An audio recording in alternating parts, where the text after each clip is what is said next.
Welcome to the Launch to Six podcast, a podcast about how you can launch your online business from 0 to 6 figures in 24 months or less, regardless of your prior experience. Now, here's your hosts. Hey guys, welcome back to the Launch to Six podcast. You're here with me and Casper. So Thomas Hello. And Casper, and this week we're going to be talking about quite an interesting topic. I think it's very relevant, and that is finding a business partner. And a lot of people, when they start an online business, they start with a sort of position of lone wolf, me and my laptop. And I mean, you know, me and Casper have worked for a long time. We obviously have Tom as well, who's our other fellow business partner in Menacing Media and in Launch to Six. And I mean, first question really, I mean, mate, why would we want to have a business partner in an online business? What do you reckon? Well, it's getting more stuff done. I mean, 2 people or 3 people are going to get more stuff done than 1 person, but it's also a case of playing to your strengths. So ideally, you want to find people that have skill sets that complement your own skill set.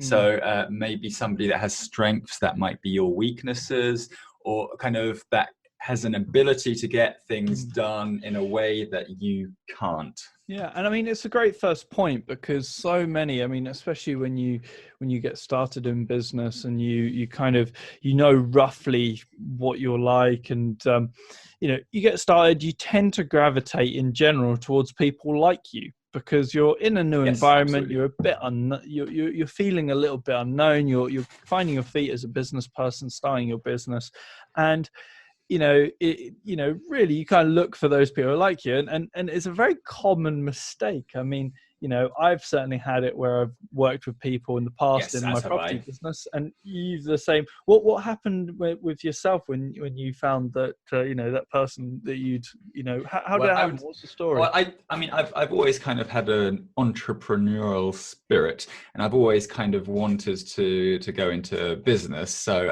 I've got a very much computer science background, a kind of coding background. So I know quite a lot of programmers and coders, so it made sense for me to go into business with like-minded people like myself. So I'm a coder. I know other coders. We both code. We can talk about code. We can talk about programming. We can talk about computers. But I found that we just didn't have any ability to bring in new business. I mean, we were just sitting there at our computers kind of talking about all of these fantastic things that we could do with code, but there just wasn't any business coming in. We didn't have any clients. We just weren't able to kind of grow and expand. I mean, even though our technical knowledge was sound, it was I mean, we were set up correctly in that regard, but we just we didn't have any of the other skill sets associated with running a business, like administrative tasks, like how long did it take you to realize that fact? How did that come to light? Because I'm sure there's a lot of people who are sort of at this phase, and you know, I'm a little bit embarrassed to admit that it did take me a couple of years before I actually figured out that I kind of need to go into business with people that kind of are different. That are completely different to myself in mindset, rather than like-minded people. So you kind of it allowed me to get that coverage of the skill sets necessary to kind of excel. I'll caveat you. I think the mindset's very important, but I mean, I know what you mean. I think it's those different skill sets, those different ways of thinking. And I think there's a big part of when you sort of approach business and actually realizing that it is the ability to look at a business holistically, all the different moving parts of it. And as you said, it's a perfect example. You're both guys are very capable in doing what you were doing, which was programming, and that's very good for purely that. But when it comes to actually growing and building and operating a business, there's so many other moving parts and other skill sets. You've obviously, like you said, your sales, your administrative, your financial, the operations, which obviously you guys had down to a T, but it's all those other parts. Your marketing, that's massive, Yes. Marketing is probably the biggest one, and that's the one we overlooked quite early on. And I mean, there were consequences involved with ignoring that. So many other businesses do. So it's not just you guys. But I mean, going back to the question, of why you want a business partner. I mean, really, there's a few reasons in my mind why you would want a business partner. And one of them, straight away is, camaraderie, teamwork, entrepreneurship, especially when you get started and you're just on your own, can be a very, very lonely place. Yes. And, I mean, I'm not going to go into the full deep dive of your mental health and so on and so forth, but it is so important having, people around me. I mean, that's why we started working together, and then working with Tom. It's that element of accountability, like you said. It's what makes weight loss or say sobriety much easier, is if you kind of do it with somebody else and you have somebody else that you're almost accountable to. Because if when I started out by myself, it's kind of like, obviously I was accountable to myself. So if I wanted to slack off, well, I'd just slack off. But I mean, if I'm in business with other people, then all of a sudden it's a team effort, and I kind of have to pull my weight. I'm very much accountable. My job description and my responsibilities are a lot better defined, and I mean, you just need that. You need that organization to be able to move forward. And I mean, it is in a very positive way, and business partners can bring very different things to the table in the way that you're structured as a business. There's so many different benefits to that and the way you're structured. Now, if we now focus upon online business, a lot of it then boils down to skill sets. Okay, there's an element where it can be, maybe financial, or it can be the way you structure businesses, and that's the way you bring on your business partners. But the huge thing is in skill sets and what someone brings to the table in terms of their opposing skill sets to yours. Yes, and 100%. Not only that, but also in personality as well. So that's something that we've developed in Menacing Media within Launch to Six. So guys, go check that out. Is a niche picker, which helps you select the area. So if you're just getting started in selecting your kind of your career path in online business, a big part is understanding yourself. And we did a podcast about that not too long ago. So check it out, knowing yourself in order to grow your business. And it massively complements then I think I even mentioned, business partners in that podcast, but it then links massively back to, if you know yourself, that you are maybe on the Myers-Briggs scale, or a field marshal, or in the DISC profile, you're so and so forth. You can then understand, and if that, you've got someone else who is of the mindset of growing, pushing forward with their business, they will know this stuff for themselves, or they'll be open to understanding themselves on that level. You can then understand, you can then understand how those opposing skill sets will work. And I think that's just so crucial. And Casper, you were saying earlier regarding, ADHD and how that has had an impact on, on work life and so on and so forth, because that's something that you were talking about. Yes. Yeah. No, ADHD is something I have struggled with most of my life, and it has almost pushed me into being self-employed and entrepreneurship, because, well, I'm kind of quite spontaneous. I'm scatterbrained. I'm very disorganized. I'm going to be quite creative. And I mean, I think I'm a little bit difficult to manage, objectively speaking.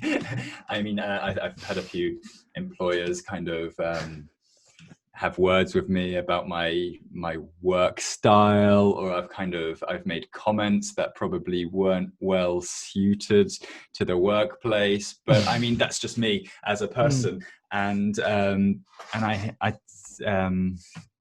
So, I mean, from what you're saying, I mean, I lost my trail of thought. no, you could. ADHD.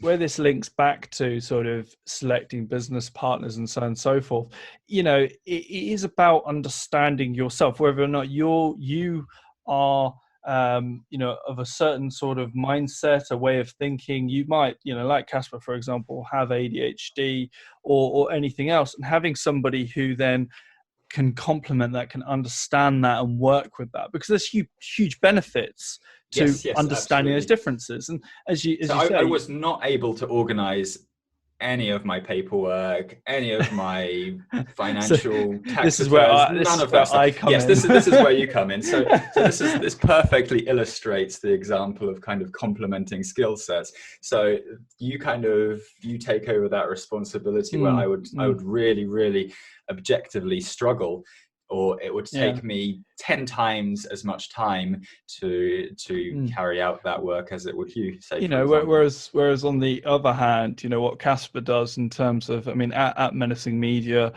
we're a full stack agency. That means that we will take, we'll go all the way down to building things raw code upwards, all the way up to sort of graphic design and pre-built platforms. So we are full stack. That is the term. And Casper is essentially the sort of fuller stack element of that when it comes to building things like that. And that's something I can't do. I don't have the brain for it. I mean, I'll sit I'm sure you would if you took the time to learn it. You're too kind, but I sit behind Casper and I watch what he does, when it comes to coding, and that's mind-boggling to me.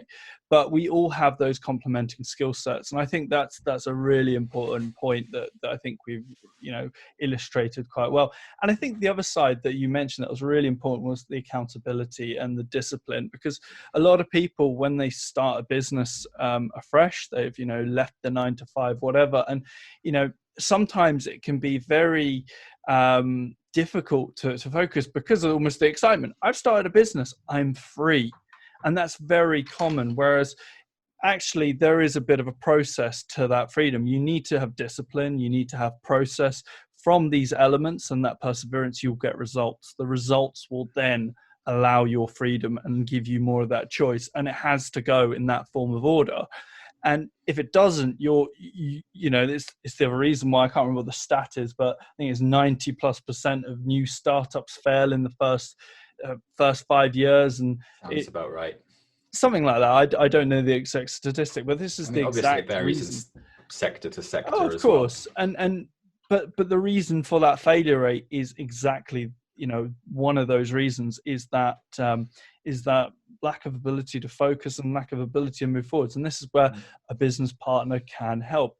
And of course, as we mentioned, bringing other skill sets, they might come with experience, for example. So if I relate back to my property investment business, I have a business partner who has 35+ years worth of experience in property. Now, we have a certain arrangement, the way that we work, but that's where his value comes in, is that experience. And so understanding those different and making sure you're happy, it's fair, and you are comfortable with that position. And we'll do more podcasts going into the details, the mechanics of setting up business partnerships and so on and so forth, elements of legalities and so on and so forth. There's a lot of elements to consider, because getting into business, when you do set up, and we were saying this the other day, you set up a limited company with someone, you set up a structure with someone, it is near enough financial marriage. Your finances are tied together. We were laughing about this before. Your finances are tied. Your financial records are referred to each other. It is very public. It's on Companies House, all the rest of it. And so there is that element to consider before you just start jumping into different business. I think that's only UK specific. I don't think all of that information is publicly available in the States as it is in the UK. I don't think there's a Companies House beta where you can just go in and check on a company's finances. But obviously, that varies region to region. I mean, it'll vary. That's a good caveat. So wherever you are local in the world, I mean, this is a podcast that's going out. We're based in the UK, obviously, so it does have an impact on us. But in other parts of the world, it may not have an impact on that level. But nevertheless, I would imagine that you are still financially tied in that regard. But yeah, guys. So key points and why you'd want a business partner. We'll go into more about, how you can find people, how that can work, and key points of why. So the accountability, the opposing skill sets. Maybe it might be opposing experience.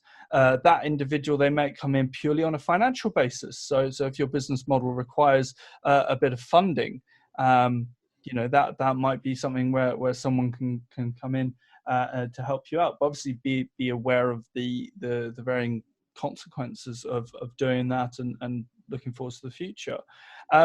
So yeah, guys, I mean, I hope that's been helpful. We will be doing more podcasts because I think this is a really, really important topic. Do check out the site launch2six.com, and we look forward to speaking with you in the next podcast. Cheers, guys. See you later. Take care, guys. See you later. Take care. Bye.